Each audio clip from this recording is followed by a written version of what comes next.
exclusive recruitment team. I have been a repeating guest for ACCES webinars, and usually I talk about job searching, how do you do your resume, how do you prepare for your interviews, and how do you network, the recruitment process. And today's topic is a little bit different. It's not directly job searching related. However, I believe it's such an important topic that immigrants like ourselves need to tackle. And the earlier we look into it, the better for our life in Canada, and especially for our wanting to build a successful career in Canada. So, an immigrant myself, I came to Canada around 18 years ago. So it was as if it was yesterday. So when I first came to Canada, I remember the day I landed in Toronto Pearson Airport, I just immediately wanted to buy the next flight ticket and go back to China, where I came from, because it's just so scary, right? It's such a scary thing, because the immigration is considered the most stressful human experience. So as everybody who's listening, you might be able to really agree or have a certain sense of agreement with my statement. It's scary, it's stressful, especially when you come to this new country, this new community, and English is not your first language, and the bonus is you don't have a job. And now the additional bonus is that you're stuck in COVID and try to find a job and try to navigate your life in Canada. So it's a very, very challenging. And the reason that to talk about the topic today about imposter syndrome as an immigrant is it's not only impactful and very, very important to us as an immigrant to look for jobs, but I believe, and I firmly believe, that everybody who's listening, eventually, if you apply the right job searching methodology, if you do proper network, and if you have what in it for you to get a job in your professional area, you will eventually get there. The matter is whether you will get there within a month, or 2 months, or 3 months, 6 months, a year, or sometimes it takes people maybe 2 years, but you will get there, right? Someone commented that it's scary, very scary. And the fact that at that time, I could buy a ticket back to China, and now you cannot. You're stuck here with us in Canada, right? Because of the COVID situation. So the more important is once you get a job, whether you sacrifice your professional field to get a low-paying job, and you feel like eventually I'm going to put my foot in the door, and eventually I'm going to go back to my field. Or if you are able to get in maybe when you were in your back home country, you were in the senior management, and now you get a job in Canada as a entry level or mid-management, right? So that's a stepping down. And it will impact us, this kind of thinking as an imposter, and really prevent us from building our career ladder and go to the next level. So that's why I feel it's so important, because as an immigrant myself, this is a topic that's very close to my heart. Immigrants are extremely undervalued and underpaid. And there are external conditions and the barriers and the society. There are a lot of things that we need to move forward and work with different employers like RBC. But on the other hand, as immigrants myself, there are things that we can do to really help us overcome those barriers and overcome this imposter syndrome. It's one very important step. So I'm going to go through in today's webinar, go through what is imposter syndrome and what are some of the some of the symptoms. We call it imposter syndrome. It does not mean that we're sick, because like it or not, we all have, everybody have, imposter moments in their life. So it's about, what are some things that we can check? Oh, okay, when we have those thoughts, we can come back and think, okay, it's my imposter moment. So I need to be very aware of this, and I need to apply some tactics to really get through it, right? So the awareness part is very important. Sometimes we're in some situation and we do not know, and that prevents us from moving forward. And then I'm going to move on to why it's so important to talk about the imposter syndrome for immigrants, because immigrants, on top of the other different groups of people, women and students and new hires, immigrants have another layer of challenges that they need to go through. So that's something I want to specifically tackle. And then in the end, I'll provide some tips and advice, and we can open it up for discussion. Feel free to type in your comments, your feelings, your feedback, or your any question you want me to address during this presentation. I want to be as interactive as possible, even though I know that you're all muted, right? But I will try to address the topics and the answers and the comments as they're coming up. So first of all, let's discuss what is imposter syndrome and why it is important.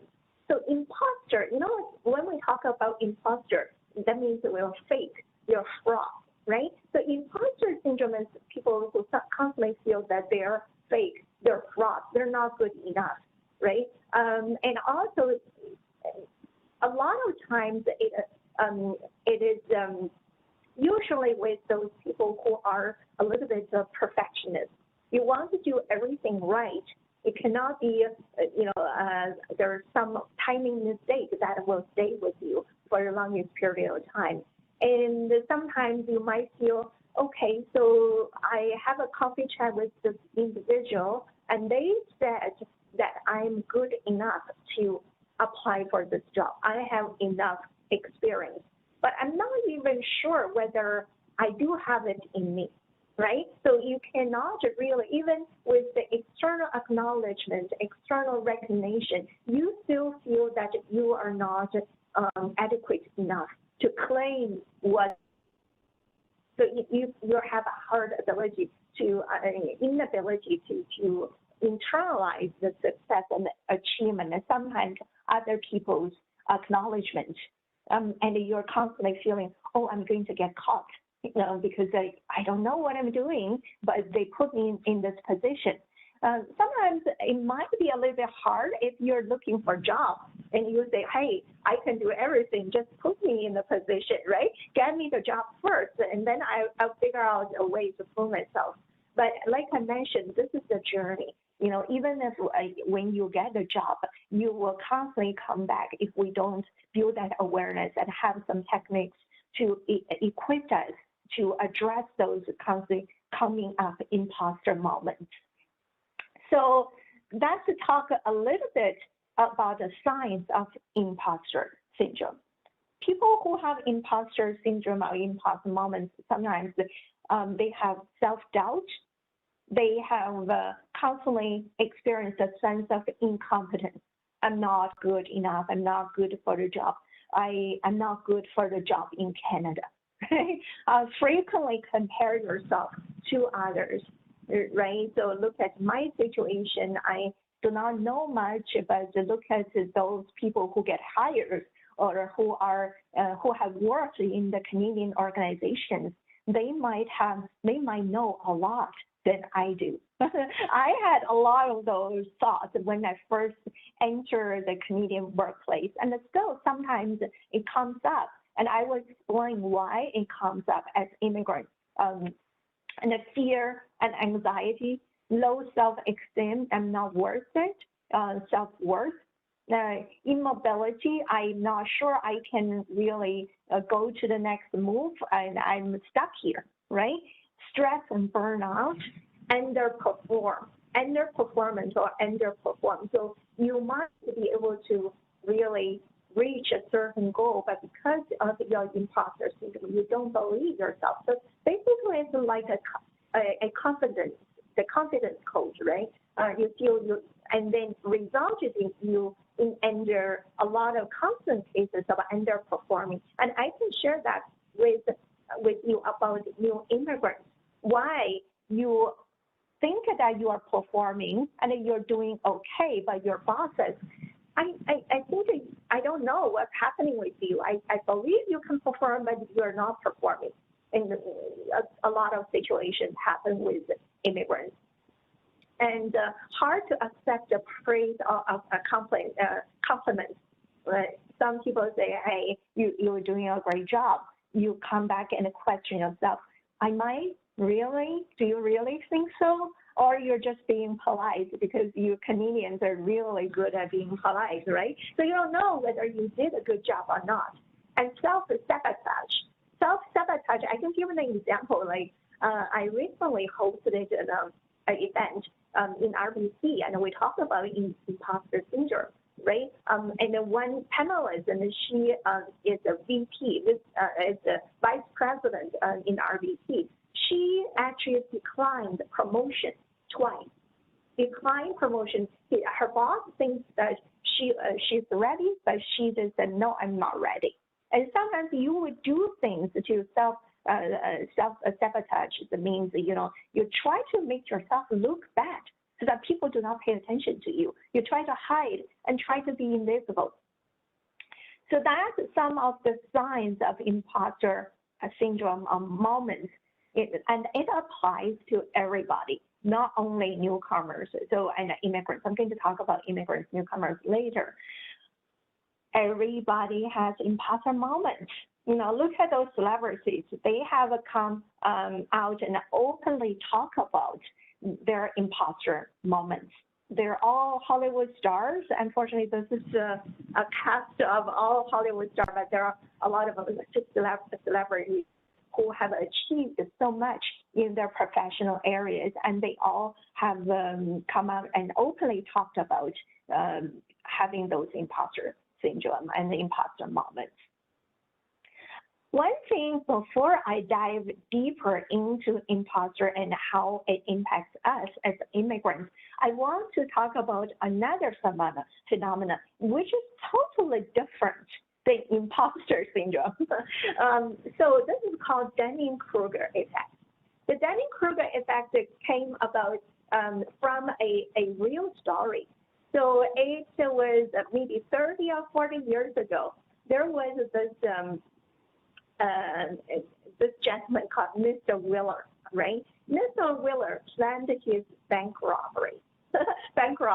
So he basically planned to rob two banks. And what he did was he put his some lime juice on his face. And then he went into one bank and he robbed it, and the people were just shocked. And then he went to another bank. And before he was able to go home, and he was caught by the police.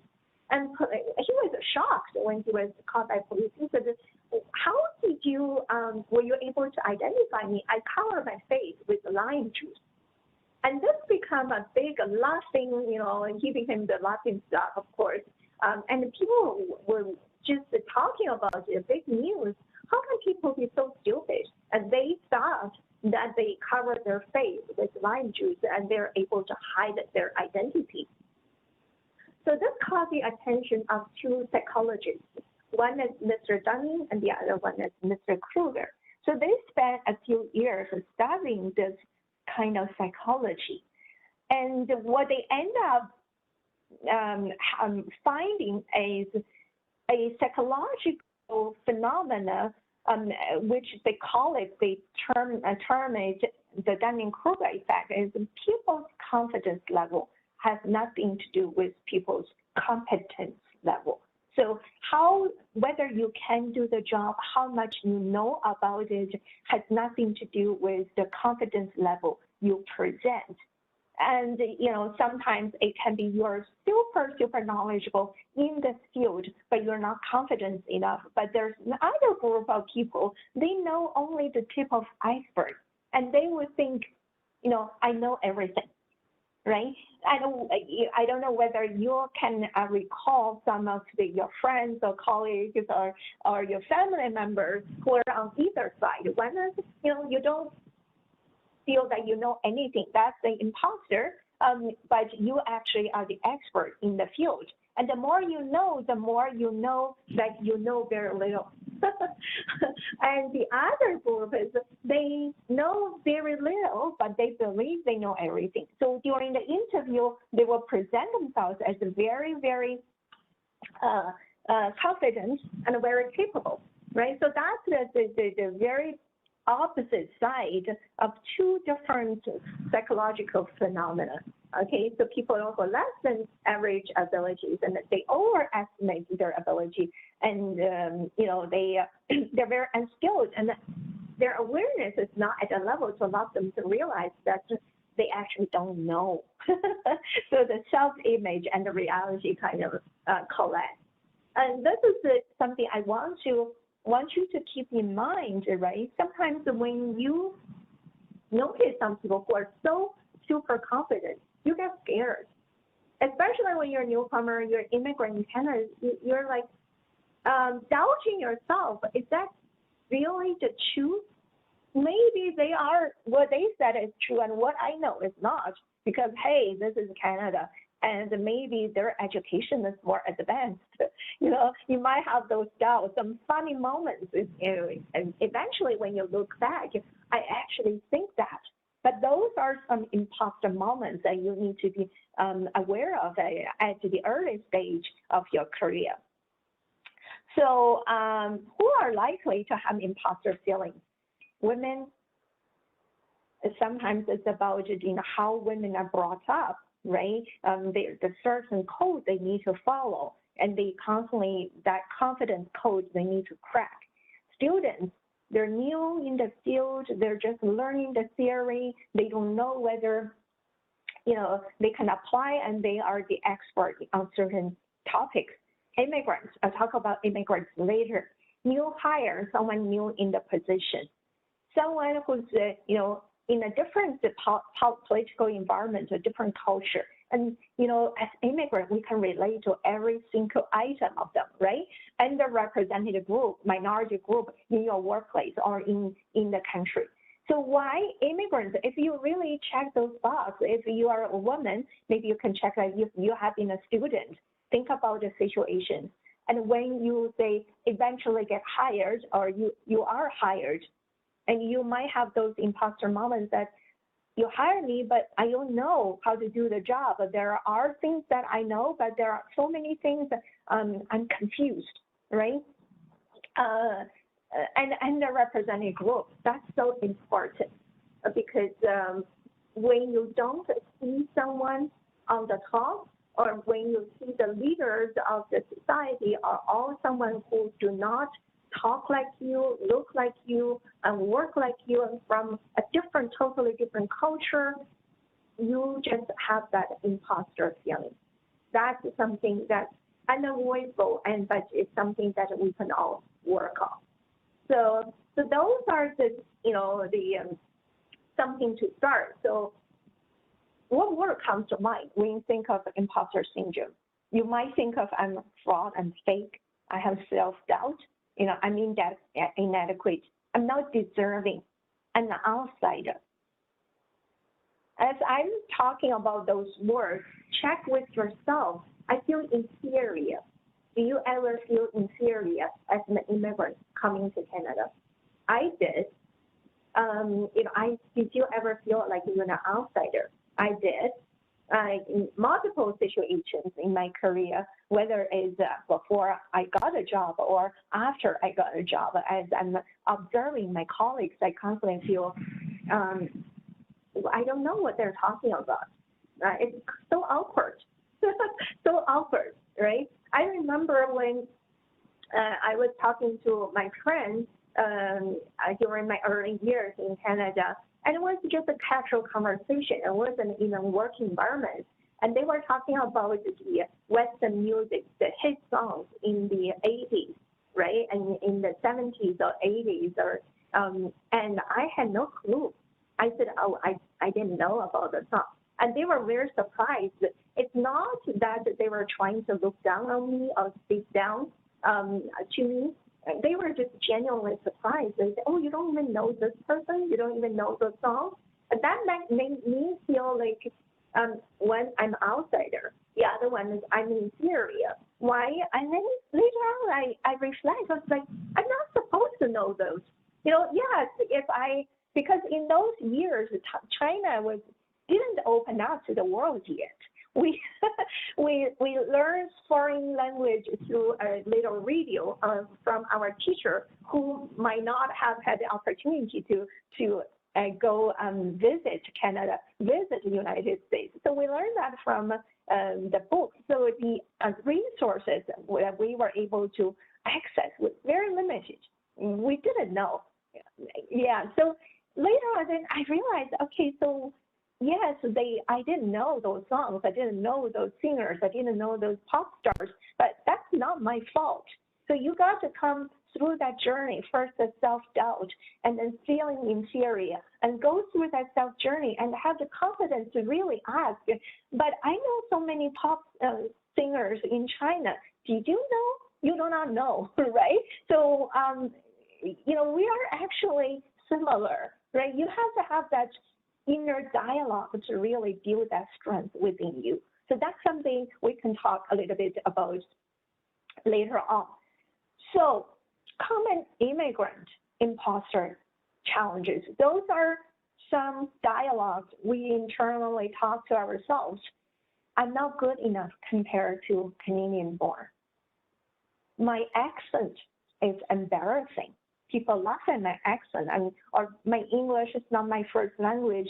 I sometimes get stuck and cannot think of words, and sometimes I cannot express myself as fluently as I in my mother tongue. Or sometimes people say a word I do not understand. I pretend to understand that word.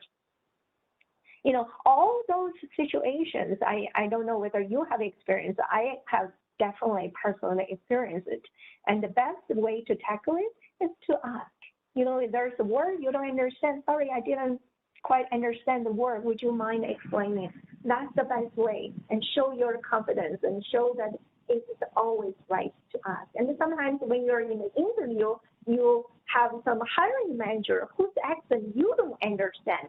It's within your right to ask them to repeat. I'm sorry, I didn't catch you. Can you please repeat that question? Or I'm trying to paraphrase your question. Can you let me know whether I understood you right?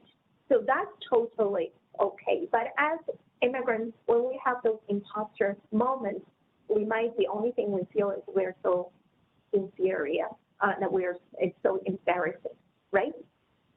And there are many negative stereotypes about my culture and my country, right? People say things about my culture. I know those things are not something I'm proud of, and make me feel inferior for coming to Canada and staying in Canada.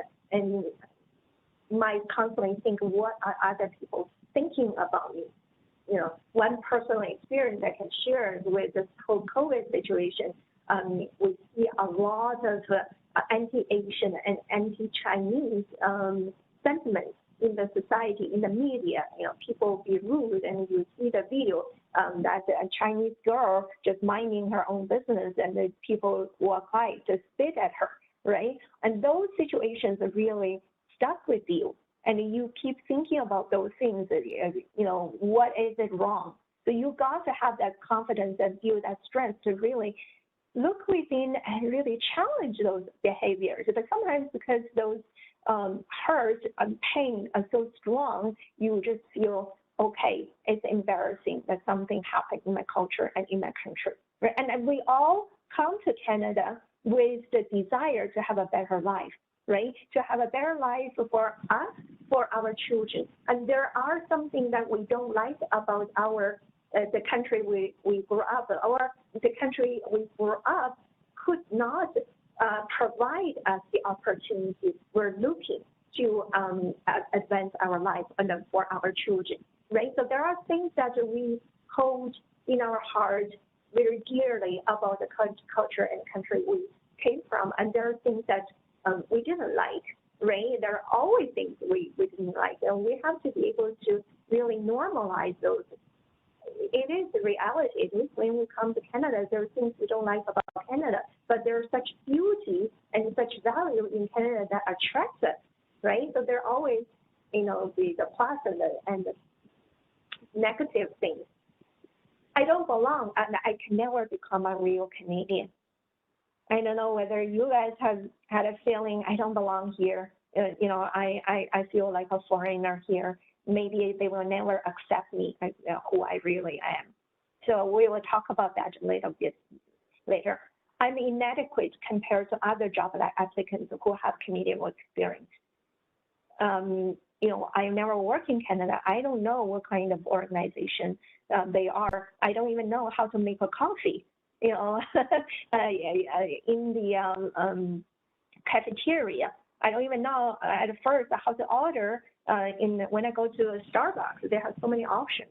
Have you ever had those embarrassing moments that in your head you just want them to just give you a kind of any kind of drink? Please, just your best-selling drink. I used to go to Popeyes and say, just give me your best-selling fried chicken, because I cannot figure out your menu. It's just so complicated for me. And then I'm constantly thinking I'm not doing things the Canadian way. So there are things the Canadian way that you're not aware of, and you don't know, you're observing, and you wonder why. But sometimes I want you to have that confidence to really put some critical thinking in your mind. Yes, we come to Canada to have a better life, and there are lots of things in Canada that are so more advanced than the country we came from. And we love the friendly community people, but there are things that you might question. Maybe that's not the best way. Maybe I can bring and introduce them another way to do it, right? So that's a journey that we all need to check in with ourselves and go through the mental struggle and eventually have the strength to speak up. That's something to keep in. I find myself an outsider when I'm with my Canadian friends and colleagues, and I do not belong here, even just very, very casual conversation. I understand every single word they talk about. I just do not understand what they're really talking about. Have you ever had those kind of situations and instances, right?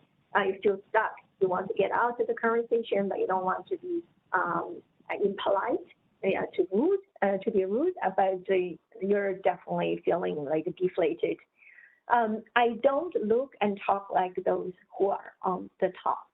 And this is very important, and I want to mention that because this is not our fault, right? You come to a country and you realize that people who are in power, people who are able to make change in the society, they do not look or talk like you. So this, I want to share with someone. This is a full circle journey.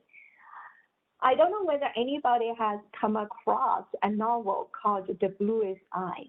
This is the novel I read when I was writing my thesis, when I was trying to do my master's in China. It was by an American writer, and she was a Nobel Prize winner called Toni Morrison. So The Bluest Eye talks about a Black girl who's in a very poor neighborhood, right? And she couldn't see anything because of, the negative culture concept or words put into her. The things that are beautiful, they're white, and the ideal thing that every girl wants to look like is Shirley Temple. Shirley Temple is, the cute child star, and she dances, she sings, she has curly hair, she has blue eyes. And all the dolls, the Barbie dolls in the store are white dolls, right? And her dream was to one day have a blue eye, just like any white girls. So you want to be white as much as possible. And it was a very, very sad ending. Of course, she went crazy because she just couldn't. She dreamed about herself having the bluest eye in the whole world and become the one that's so loved and be popular among her friends. And then a lot of sad things happened to her. So the reason I want to bring this up is this is an extreme example, but as immigrants, there are a lot of moments, either it's ourselves as first-generation immigrants or second-generation immigrants, our children, maybe there are moments, hey, I want to be white. I'm not white enough. I'm not Canadian enough, right? So those are the moments when we feel, oh, I'm not worthy enough in the society, right? Even though I have achieved a lot in my home country and I was very well respected, you know, now I want to be like everybody else. I want to be quote unquote white, right? And the reality does not help us. This is the statistics I got it from the Toronto, the TRIAC, Toronto Immigration and Education Center. They recently did a study and look at the top Canadian executives in GTA. GTA is the Toronto area, right? Great Toronto area. If you look at the executive profiles, 36% are women. RBC is doing a little bit better. We're doing actually way better. We're almost at the 50 mark. People of color is only 14.5%. And if you look at the immigrants who are executives are only at 6%. So executive means a VP or SVP or, of course, the CEOs, right? The racialized immigrant, racialized means you are people of color and you are also immigrants. It's only 4.2. So between immigrants and racialized immigrant means that there might be immigrants who are not people of color, who are from the United States, who are from England, who are from Australia, right? And racialized immigrant women are only 2%. So if you look at those, so you barely see anybody who look like you and act like you on the top, you know, who are decision makers and who can change the society and who have the voice, and you feel, okay, absolutely, and I want to be like them.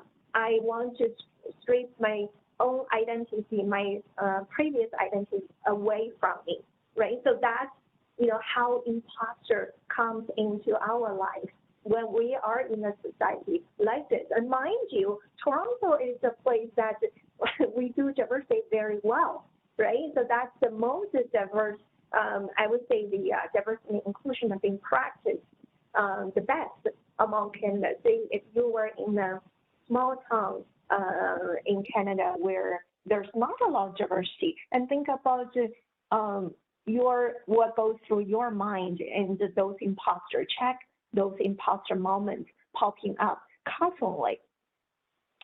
And the other thing I want to go through is, you know, there are some things that in our own culture that really intensified those imposter moments.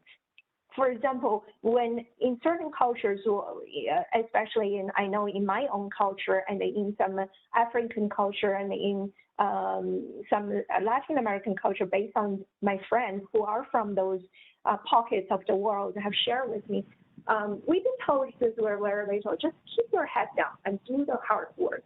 And then eventually your boss will notice you will get promoted, right? That's the value we were brought up with, right? And coming to Canada, we feel like we feel misaligned because in Canada is a very extrovert ideal society. Extrovert ideal society because you're encouraged to showcase what you can do, your achievements, your capabilities. You're encouraged to really talk to people about it, even when you're networking, right? That's why networking is so difficult for a lot of immigrants because we're not brought up that way. We are asked to be humble. You know, being humble is a virtue, not showing off yourself to people, right? So that's kind of, it becomes a barrier when we are looking for jobs, when we are progressing our career in Canada, because in this extrovert ideal society, you're supposed to do a lot of talking to really make people believe that you can do, that they can take a leap of faith in you, that they can promote you or give you a job. That's one thing. The other thing is that we've always been told by our parents, never be satisfied. You know, always strive to improve, no matter how good you think you are. I don't know whether it's the same situation in your own culture. I grew up in China. I remember when we went to school, even so the full mark is 100, right? So if you got 99 and 98, the lecture we get coming home is, why did you make that one mistake? Why can't you be 100, right? Why can't you just be like anybody else? There are so many other people who get the 100. Why can't you do that? What is it that make you miss that opportunity to get everything correct? So I don't know whether it's, you know, anybody can, you know, have the same experience. I was using the same methodology to educate my son, who went to school in Canada, and there was so much conflict. It drove me crazy, right? So I went to the school meeting. My son got a B+, and his teacher would tell him that Tony did very well. You know, he's very behaved, study very, and of course I wasn't listening. I was paying attention to, why did you get a B+? Why can't you get an A or A- or A+? Right? And what further away I couldn't understand is Tony told me, oh, there are people who get a D, and they also get a high five from the teacher. And I was so struggling. I struggled a lot to figure out why. Okay, because our mind, the way we were brought, is constantly focused on what you can improve, versus focused on, oh, you have made this far, you have been successful in this, there's something that's worth celebrating. We miss the celebration part. We always go back to check what we did wrong. That's another thing that can cause a lot of imposter moments for us. And then the last thing is, you know, we come from a different culture, and people who live in two different cultures, that come from their own culture and now the Canadian culture, whether we have the opportunity to celebrate our own culture, and how much do we celebrate our own culture? What can I bring forward as my authentic self to work, to do job searching? And what, you know, we constantly feel, maybe I need to suppress my culture background. I need to suppress who I really am to be more like a Canadian, so that I can get integrated into the society. So those are the things that, you know, the moments that might prevent us from moving forward of getting a job, but more importantly, in our career advancement in Canada. Another concept I want to bring people your attention is called negative bias. So basically, negative bias is in our mind is a crazy place. So we always, you know, intensify our negative experiences, right? Negative experiences, and we tend to overlook positive feedback. For example, if you say, just say your partner did something good for you, and they have to accumulate 5 good points so that you can forget something that maybe they did that hurt you previously, maybe a week or a year ago, right? That's just how our mind works. But how the bias, this kind of negative bias, impacts us as an immigrant for our imposter syndrome. Of course, we constantly feel that if we had that one person treated us and told us we're not worthy, that we're going to internalize it and remember it, and it's hard for us to get out, right? Now, if we had one negative interview telling us if you don't have the Canadian experience, nothing is going to constantly stuck within our head that we are not able to get out of it. So those are the things that we really need to be mindful and be aware that this is what's happening. This is not the reality. The thing is that we need to really balance ourselves. What is the real reality? What is the thing that our mind is doing to us or other people are doing to telling us that's not true? Right. So that's something I think, in the meditation world is see reality as it is. Right. But we really need to go inside to really see the reality as it is. There's a lot of practice. I know we're, running. The time is fly very fast. Past, 45 minutes. I'm going to be very on the high point, on the very important points I'm going to focus. So what are the ways that we can do to really overcome? So instead of make assumptions about how other people feel, we can actually list the facts and achievements that very objectively assess our skills, our capabilities, the quality that helped us succeed in our past jobs, in our home country, to allow ourselves to take the credit for our accomplishments, right? So that's something that we need to work on. Instead of constantly compare yourself to others and then really listen to what others are telling you that puts a negative feeling, negative thoughts in yourself, you just need to really focus on yourself and focus on what you can find yourself an ally and a support. This is very important. Really, it's a process of validation. Validation validates that what you have been believing all this time, all your life, they're actually true. Sometimes when you come to a new culture and they have something like, as the people here, they do all the time and they talk all the time, and you tend to believe, oh, maybe my original belief was wrong. For example, when I came to Canada, in China, we just something totally irrelevant to work. We drink hot water, we drink warm water, right? In Canada, everybody drinks ice water, right? So, oh, maybe it's so cool to drink ice water, or maybe it's not right to drink hot water. And then, luckily, it didn't take me long to realize all the benefits of warm water, but to re-embrace my culture again, right? The intelligence, the wisdom behind it.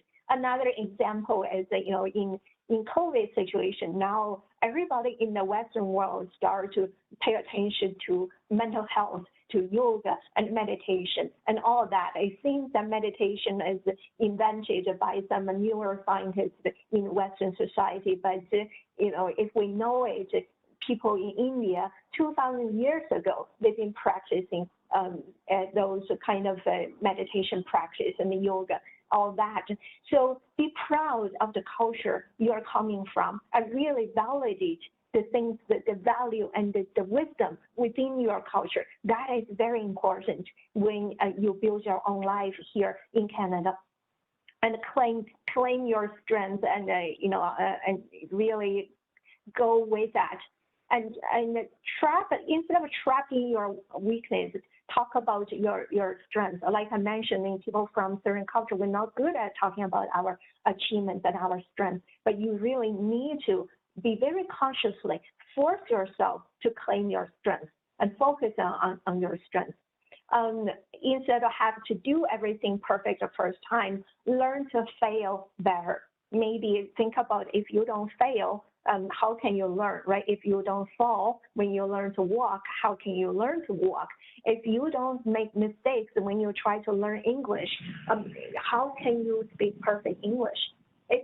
To make it even a little bit further, if you are not laughed at when you speak English, when people do not, really say mean words to you sometimes, maybe you can never learn. Put yourself out there. So those are the things that we need to really take a step back and internalize and reflect on what can we do to make ourselves more, I would say, confident and be culturally confident. because we know our culture well, and we suddenly come to Canadian culture, and there are so many different cultures and presented in front of us, and suddenly we might lose the wisdom that we bring in with our culture. That's one side. The other side is we really need to adapt that mindset to be more open about the things we didn't know. Because as I mentioned, we come to Canada because there are something beautiful, precious in the Canadian culture that attracts us. So we need to be open-minded, to learn about other culture, to learn about the wisdom behind other cultures, and really think about, Canada is defined by every single one of us. I want to draw your attention to, who are immigrants.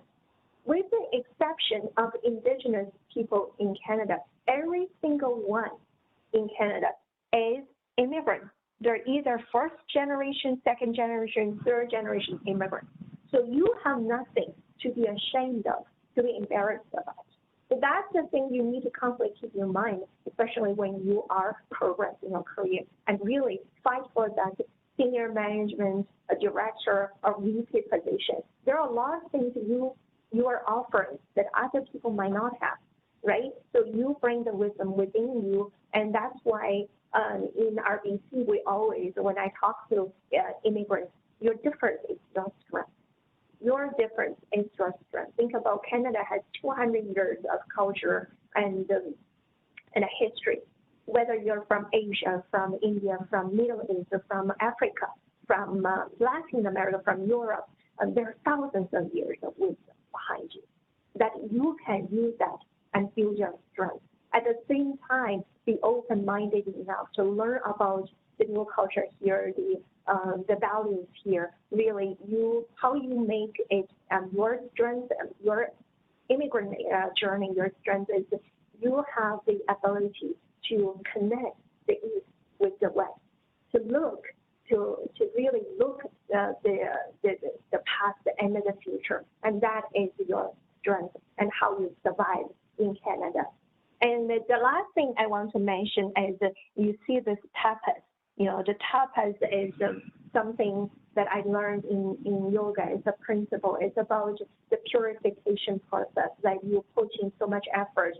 You almost to the point that you need to burn yourself to purify and get rebirth, right? And I always can relate that to our immigrant journey in a way that we are going through this tapas, going through this redefining ourselves and rebuild ourselves.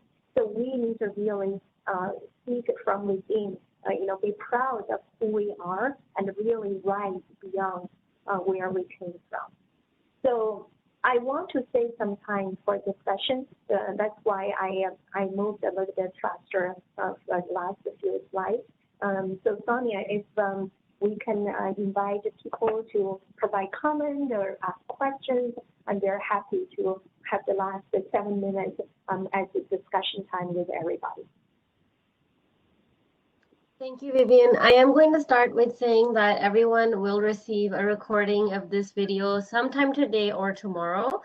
So people who are asking about that, please know that you will get a recording.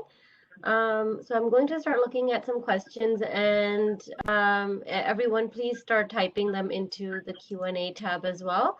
So I'm just reading through here. It says, after an interview, I was given the feedback that I came off as being rude. So maybe it was it because, maybe they were, I don't know, boasting too much or something, but because of that, that person has now lost their self-confidence and they don't know how to get over that. So like when you are talking about yourself in an interview, like how do you know that you're not talking, too great about yourself, or how do you know when not to cross the line? Yeah, sometimes it can come across as rude. Rude might not be the proper word because you might come across as, you're bragging about yourself, right? And coming from a culture where, say, I can really share some experience in China, right? Where I came from, and maybe it is your culture as well, interrupting people was not considered rude, right? We just, share ideas and one talk on top of each other. But in the Canadian culture, you need to wait until people finish.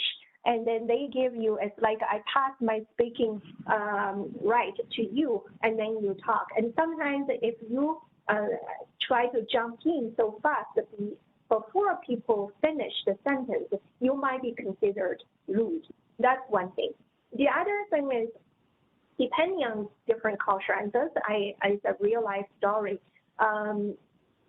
that maybe in your culture, you only talk to male, and you're not used to talk to female and show respect to female, right? And sometimes when a female hiring manager interview you, you get a little bit, you're just not comfortable, you're confused, and you try to search, maybe there's another female, there's another male manager in the room, so you answer all your questions to male hiring manager, and you look at the male hiring manager, and you refuse to say in the workplace, shake hands or look in the eye to the female colleagues or hiring manager. That is considered rude, and that I believe if you come to Canada, you need to adapt to the Canadian workplace culture and really adapt its diversity and inclusion value. And that's something you really need to change. And the other thing is, it might be something that you are you try to sell yourself because it's an interview, you want to get a job so much, right? And you try to go from the beginning to the end. Maybe you talk about yourself for 10 minutes without giving the interviewer the opportunity to ask questions. So be mindful of those things. Think about, when you prepare the interview, think about how you can summarize your life story in 2 minutes and then ask the people to ask questions, and then you can provide additional answers. Those can be something that I can think of. A very good way to do it before an interview is to find someone that you can trust. Find someone that can give you honest opinion, right? It can be someone from your own culture and who has gone through this newcomer journey, or someone you find a mentor. It's very, very important to find a mentor who can give you honest opinion. Find a mentor, maybe it's someone who knows about the Canadian culture. Do the mock interview with them. Yeah, and then you be very upfront with them. Say, please do be honest with me if I have any, anything that you notice that I need to change. Do those mock interviews and to avoid those situations, because it's very unfortunate that you're not hired because you are perceived as rude. But maybe in your own heart, there's no way you want to be rude to the interviewer, right, to the hiring manager. So that's very unfortunate. Next time, do those mock interviews, and do mock interviews not only with one person, with 2 or 3. Yeah, and seek feedback, and you can constantly be aware of, okay, so this I need to change, and this maybe I need to speak another way. I hope it's useful for you. Thank you so much, Vivian. That actually asked a couple of questions there.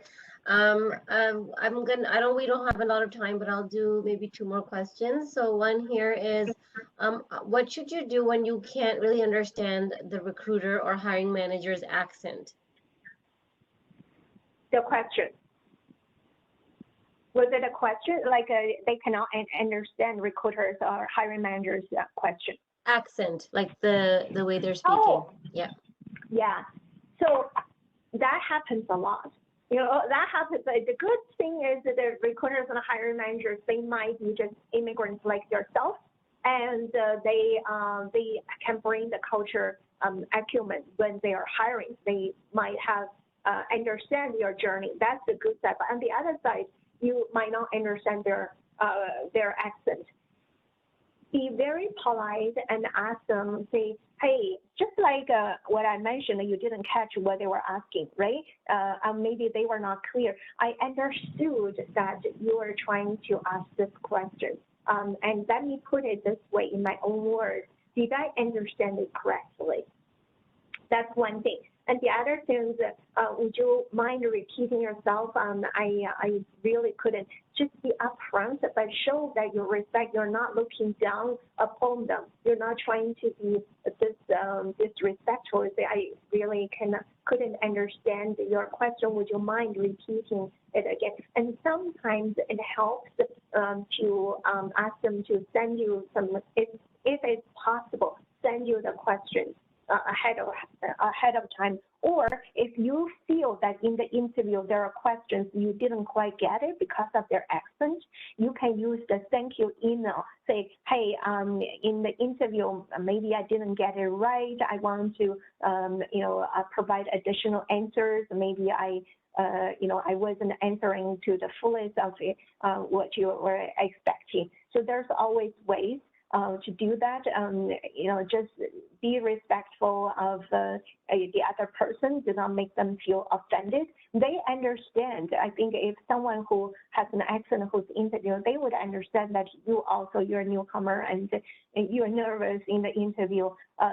So never for the fear of offending other people, not to ask the question. And then people would assume that you understand the question, you just didn't know the answer, or you just couldn't provide a good example to your interview question. So compare the risk of both and think about which risk is higher. Of course, the risk is higher if you don't understand and try to make up the answer. So ask them to repeat. It's always okay. Thank you so much, Vivian. We'll do one last question here. Yeah. How do you tackle lack of confidence or anxiety during interview calls? So prepare. So do mock interviews. With, you can reach out to LinkedIn, someone, or if you are with ACCESS Employment, I'm sure they have a lot of great services that they can help you. Once you have prepared yourself, you will be more confident. And always remember that your accent, it does not matter. It is the message you are sending, right? And the grammar mistakes does not really matter. It is how you are able to connect. Because if you think about a lot of people who do not even speak a word of English, they're your neighbors. They are somehow able to communicate what they're trying to do. So think about those things and bring those barriers from your own mind. Just get rid of those thoughts, right? Get rid of those thoughts that would prevent you from presenting yourself the best. And practice. That's the very, very important thing, I would say. Yeah, focusing on the questions and how you can use your experience to present yourself versus focusing on your nervousness. Because the more you think you're nervous, the more you're going to be nervous. So that's something I have learned a hard lesson myself. Yeah. So I hope that this is helpful. This is different than my regular webinars, but it's something I think is beneficial for every single immigrant, not only when you're searching jobs, but also when you're advancing your career. I know we're running out of time, so I'm going to pass it back to Samir.